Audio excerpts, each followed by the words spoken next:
सिखों और मराठों के दरमियान जंगों का ये आखिरी फेज था जब इनके दरमियान फैसला कुन लड़ाइयां हुई। मराठों की दिल्ली में प्रेजेंस उन्हें सिखों से डायरेक्ट कॉन्फ्लिक्ट में ले आई। पंजाब के इस पावर प्ले में किसकी जीत हुई? क्या कोई क्लियर विनर था या फिर ये एक जीरो सम गेम थी? इन लड़ाइयों ने रणजीत सिंह के खालसा राज की राह कैसे हमवार की, जानिए इस वीडियो में।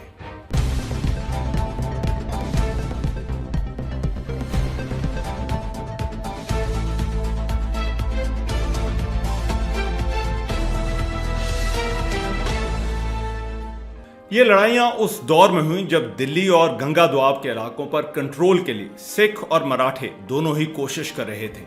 इस पावर स्ट्रगल का आगाज मराठों के 1772 में दोबारा दिल्ली में आने से हो चुका था। सिखों और मराठों के दरमियान 1758 में लाहौर पर कब्जे और आदीना बेग को गवर्नर बनाए जाने के बाद से एक लव हेट रिलेशनशिप का आगाज हो चुका था। इस दौरान इस रिलेशनशिप में कई उतार चढ़ाव आए। मराठों की दिल्ली में प्रेजेंस इनको सिखों से बार बार कॉन्फ्लिक्ट में ला रही थी। दिल्ली आकर मराठों के लिए सिख जत्थों की वजह से अपना असर बढ़ाने और आसपास के इलाकों से रेवेन्यू इकट्ठा करना मुश्किल हो रहा था। दूसरी तरफ राखी जमा करने के लिए सिख जत्थे अपने इलाकों को एक्सपैंड करने की कोशिश कर रहे थे और दिल्ली के आसपास के इलाकों पर सिख जत्थों के हमले भी जारी थे। इस पॉलिटिक्स का ज्यादा फोकस ईस्ट पंजाब के इलाके थे। महाजी शिंदे ने सिखों से बातचीत के जरिए हल निकालने की कोशिश की। 1785 में दोनों के दरमियान एक मुआहिदा भी हुआ, लेकिन एक माह से ज्यादा ना चल सका। फिर पटियाला की रियासत भी दोनों के दरमियान एक इशू बनी हुई थी। इस हवाले से मैं पार्ट 1 में तफसील के साथ बात कर चुका हूं और इसका लिंक नीचे डिस्क्रिप्शन में मौजूद है। इस दौरान दिल्ली में एक बहुत बड़ी चेंज आई, जिसके बाद मराठे दिल्ली की पॉलिटिक्स में पूरी तरह से इन्वॉल्व हो गए। 1788 में रोहिला सरदार गुलाम कादिर ने दिल्ली पर कब्जा कर लिया और बादशाह को हॉस्टेज बना लिया था। लेकिन मराठों ने फिर से दिल्ली आकर मुगल बादशाह शाह आलम सानी को बहाल किया। इस वाक़े के बाद मुगल अथॉरिटी प्रैक्टिकली खत्म हो गई थी और गुलाम कादिर भी मारा गया। इस एपिसोड का लिंक भी नीचे डिस्क्रिप्शन में मौजूद है, जिसमें डिटेल के साथ इन 2 महीनों में मुगल बादशाह और उसके खानदान के साथ होने वाले खौफनाक सलूक के बारे में बताया गया है। लेकिन गुलाम कादिर की यह शिकस्त और मौत के बाद अब 2 पावर प्लेयर तख्ते दिल्ली के इस गेम से बाहर हो गए थे, एक रोहिला और दूसरा मुगल बादशाह। लेकिन दूसरी तरफ यही जो चेंजेस थी सिखों और मराठों को एक डायरेक्ट कॉन्फ्लिक्ट में लाने वाली थी। गुलाम कादिर की मां गौसगढ़ में रहती थी और उसके लिए अब वहां रहना मुमकिन नहीं था। सिख एक तरह से गुलाम कादिर के एलाय भी थे, क्योंकि दिल्ली पर होने वाले पहले हमले में कुछ सिख जत्थों ने उसका साथ दिया था। गुलाम कादिर की मां ने अपने छोटे बेटे गुलाम मोइनुद्दीन के साथ अंबाला जाने का फैसला कर लिया, जो उस वक्त सिखों के जेर असर था। मराठे उनका पीछा कर रहे थे और वो इस फैमिली को ही खत्म करना चाहते थे। लेकिन जब मराठे वहां पहुंचे तो ये लाहौर चले गए। जनवरी 1789 में महाजी शिंदे ने सिखों को खत लिखा कि गुलाम कादिर की फैमिली को उनके हवाले किया जाए। उसकी एक वजह यह भी थी कि मराठों को मालूम था कि गुलाम कादिर का बहुत सा लूटा हुआ माल उसकी मां और भाई के पास अभी भी मौजूद था। सिखों का मानना यह था कि जो कुछ किया वो गुलाम कादिर ने किया और उसके खानदान का इससे कुछ लेना देना नहीं। और क्योंकि उसकी फैमिली ने खालसा से पनाह की दरख्वास्त की थी, इसलिए वो अब उनकी प्रोटेक्शन में है। लेकिन महाजी शिंदे को जब यह इनकार हुआ तो उनको खासा गुस्सा आया। दोनों के दरमियान एक मर्तबा फिर से टेंशन बढ़ गई। मराठों ने सिखों के खिलाफ जंग की तैयारी शुरू कर दी। राणे खान, केशी राव, बेगम समरू और अली बहादुर की कमांड में दस्तों को कंचपुरा भिजवाना शुरू कर दिया गया था और इस डिप्लॉयमेंट का मकसद पटियाला पर कब्जा करना भी था। दूसरी तरफ सिख जत्थों ने भी तैयारी शुरू कर दी। राणे खान ने काशी राव और बाला राव को थानेसर की तरफ एडवांस का ऑर्डर दे दिया। दूसरी तरफ राणे खान ने खुद दीवान नानूमल के साथ पटियाला की तरफ बढ़ने का फैसला किया। लेकिन जालंधर और आसपास के इलाकों के सिख जत्थे पहले ही वहां पहुंच चुके थे।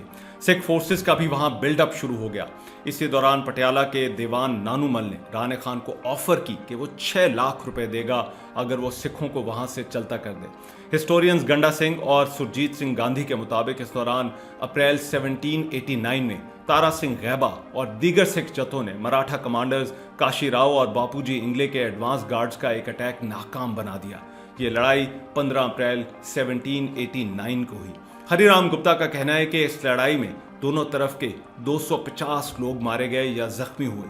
राणे खान ने अपना मार्च जारी रखा और पटियाला से 16 किलोमीटर दूर पहुंच गया। सिख भी इलाके में मौजूद थे और इस बात का इम्कान था कि दोनों के दरमियान शदीद लड़ाई होगी। राणे खान ने अपने कैंप में मौजूद सिख सरदारों से उस वक्त मशवरा किया कि कोई हल निकाला जाए। दीवान नानूमल की ऑफर तो थी ही, राणे खान को लगा कि मौके से फायदा उठाना चाहिए और अगर लड़ाई के बगैर सिख वहां से चले जाएं तो इससे अच्छी बात और क्या होगी। उस वक्त दोनों के दरमियान बातचीत हुई और इस सारी सूरत हाल का हल निकल आया। एक अरेंजमेंट तय हो गई। पागल सिंह ने एक जागीर के बदले इलाके में बाकी सिख सरदारों के हमले रोकने की हामी भर ली और सिंध सतलुज के इलाके में सिख जत्थों ने मराठों की अमलदारी कबूल कर ली। इसके अलावा कई और सिख सरदारों ने भी गंगा दुआब में इस कमिटमेंट पर जागीरें हासिल की कि वो दीगर सिख सरदारों को इधर हमले नहीं करने देंगे और जागीरों की फाइनेंशियल मैनेजमेंट भी करेंगे।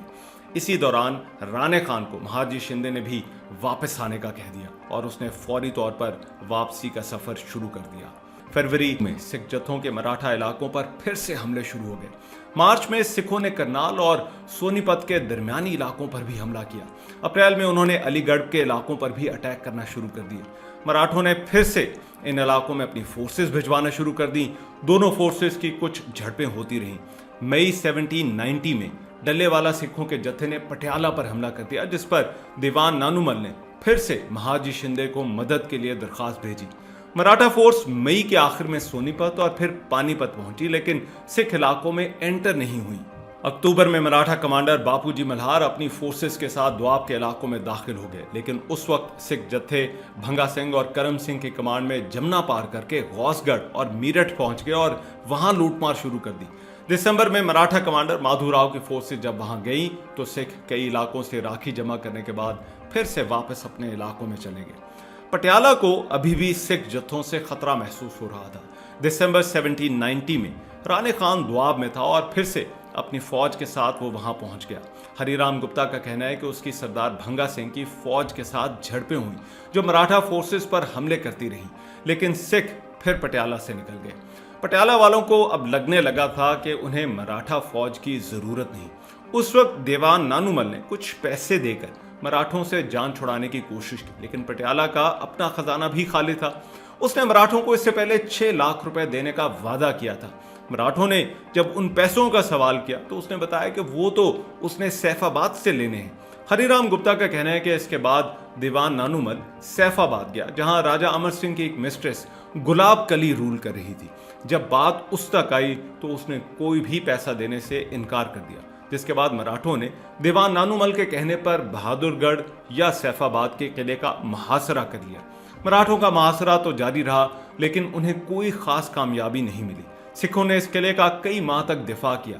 जब यह मुहासरा चल रहा था तो मराठा फोर्सेस पटियाला में ही मौजूद थी। उस वक्त राजा भूमिया सिंह की बेटी बीबी राजेंद्र कौर से यह बर्दाश्त नहीं हुआ।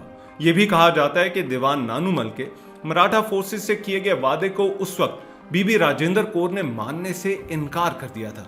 उसे दीवान नानूमल पर भी शक था और इसीलिए उसने मामलात अपने हाथ में लेने का फैसला कर लिया। वो फौज लेकर सोलर पहुंच गई, जो पटियाला के किले से सिर्फ 2 मील के फासले पर था। वहां पहुंचकर उसने राणे खान को वापस जाने का कहा और यह भी कि वो पैसे खुद देगी, लेकिन अमाउंट बराह रास्त महाजी शिंदे से ही तय होगी। गंडा सिंह का कहना है कि यहाँ जीवा दादा बख्शी की 30,000 मराठा फौज भी पहुंच गई, लेकिन बीबी राजेंद्र कौर साबित कदम रही। बहरहाल इसके बाद राणे खान बीबी राजेंद्र कौर को लेकर महाजी शिंदे के पास मथुरा पहुंचा। दोनों के दरमियान मुआहदा रीनेगोशिएट हुआ, मामला तय हुए और 1 लाख खिराज की पहली किस्त देने के बाद ये फोर्सेस और बीबी राजेंद्र कौर वहां से रवाना हो गए। हरिराम गुप्ता का कहना है कि मराठों ने बीबी राजेंद्र कौर को रिस्पेक्टफुली ट्रीट किया, लेकिन जैसे ही ये तय हुआ दिसंबर 1790 में करम सिंह नर्मला की कमांड में एक सिख जत्थे ने दरिया जमुना पार किया और फिर से अपर गंगा दुआब में हमले शुरू कर दिए। मराठों का मुआहदा पटियाला के साथ था और इस मुआहदे के चंद माह बाद ही मराठों ने एक बार फिर अपने बकायाजात लेने के लिए दोबारा आने का फैसला किया। अभी तक उन्हें वादा किए गए पैसों में से सिर्फ 1,60,000 मिले थे। उन्होंने बीबी राजेंद्र कौर और दीवान नानूमल को खत लिखे। हरिराम गुप्ता का कहना है कि यह खिराज 8 लाख रुपए तय हुआ था और अब मराठे बैलेंस की डिमांड कर रहे थे। उन्हें सिख जत्थों के हमलों की वजह से नुकसान अलग हो रहा था। मई और जून 1791 में उन्होंने इस कैंपेन के लिए एक फोर्स की तैयारी शुरू कर दी। दूसरी तरफ सिखों को जब इसकी इत्तला मिली तो उन्होंने भी इकट्ठा होना शुरू कर दिया। सिख उस वक्त डिवाइडेड थे, लेकिन मराठों ने इसके बावजूद इस कैंपेन को कॉल ऑफ कर दिया कि अभी इसका वक्त नहीं है। जनवरी 1792 में 5000 सिखों ने फिर से दरिया जमुना क्रॉस करके दोआब के इलाकों पर अटैक किया। अब ये हमले दिल्ली के करीब के इलाकों में थे। सिख जत्थों ने नॉर्थ से दिल्ली आने वाले रास्ते भी बंद कर दिए और इन इलाकों से भी वो राखी लेने लगे। मराठा कमांडर गोपाल राव ने अपनी फोर्स के साथ जनवरी 1792 में सिखों के खिलाफ मार्च किया। इसके साथ फ्रेंच जनरल डी बोयने ने भी महादजी शिंदे के ऑर्डर पर अपनी फोर्सेस शामिल कर दी। सिखों ने पटियाला से आने वाले तमाम रास्ते बंद कर दिए।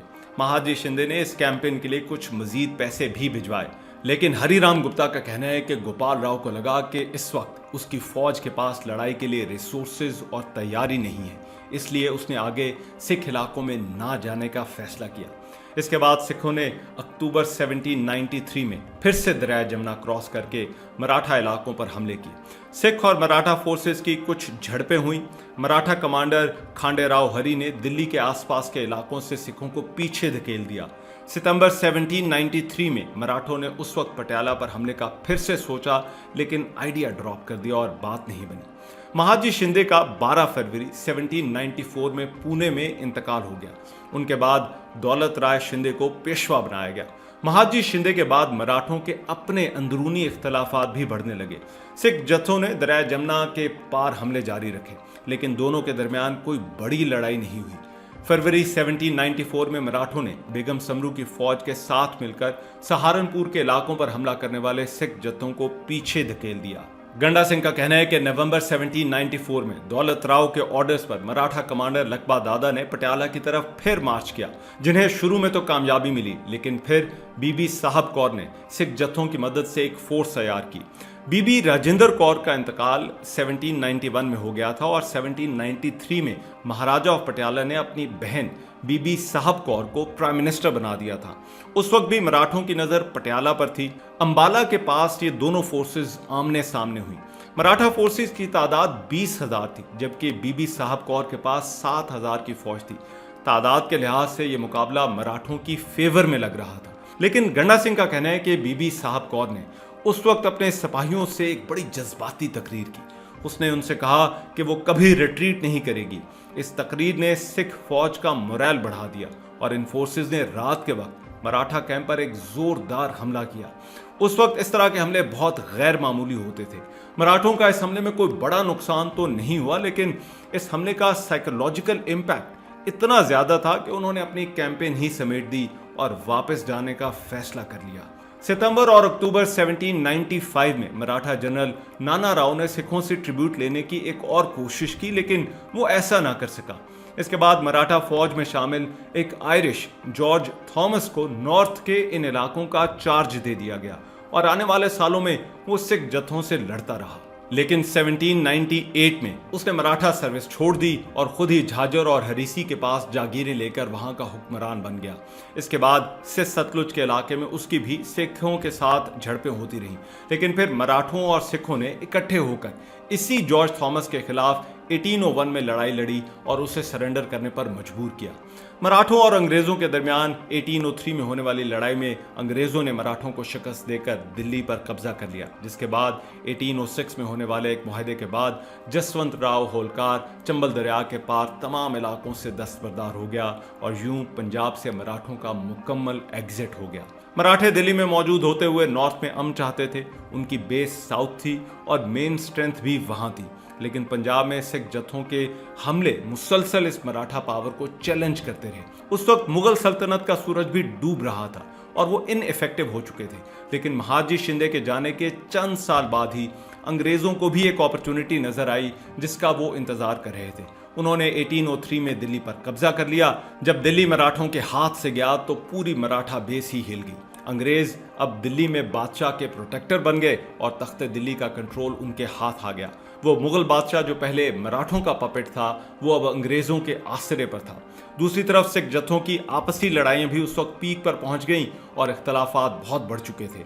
इसीलिए चंद ही सालों में रंजीत सिंह ने एक एक करके इन मिसलों या जत्थों को जेर करना शुरू कर दिया और यूं पंजाब में महाराजा रंजीत सिंह के दौर की राह हमवार हुई।